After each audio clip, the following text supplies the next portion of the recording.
Well, for anyone that pays attention to the news in Boston, there's been reports on the news of the Boston Public Health Commission handing out clean needles and clean crack pipes and clean meth pipes, and where that may seem to be enabling people. The idea behind it is public health concerns of spreading things like hepatitis and HIV and anything else of that nature. Because at the end of the day, it doesn't really matter if the people have clean supplies or if they're using them again.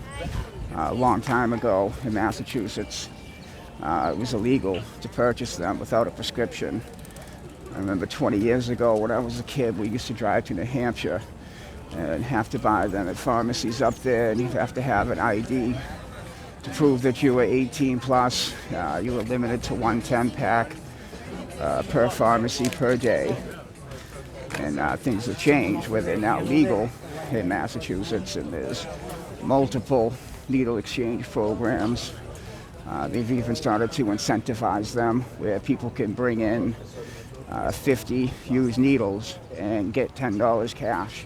And that brings a lot of them off the street and cleans up, a lot of public safety issues with dirty needles, and also gives the person some money, where it may be used solely toward what we call the wake up, getting off E, so to speak, first thing in the morning. Anybody who doesn't use them for that may be using to spend that money on, say, something to eat or coffee first thing in the morning. Whatever it is, that's their prerogative. But there's several other issues that don't get mentioned on the regular in those reports, like the fact that regardless of whether or not the people want to go into a program, they're not available. Beds are so limited right now. It's unbelievable.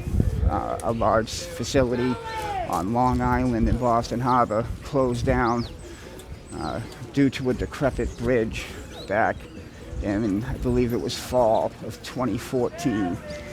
And there was some temporary overflow shelter spaces put into use, and then this shelter here at 112 Southampton Street opened, but it was strictly for men.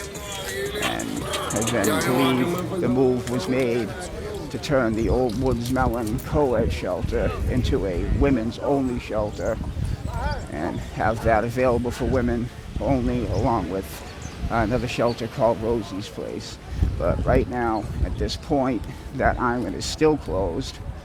I believe a judge in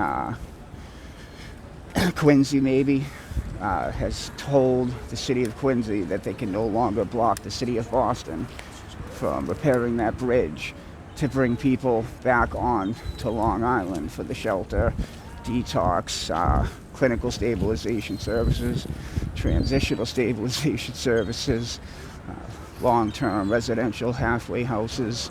And the shelter itself, I believe, housed 150 to 200 people, roughly somewhere along that number of men and women. So the space is out there. It's just not being utilized at the moment.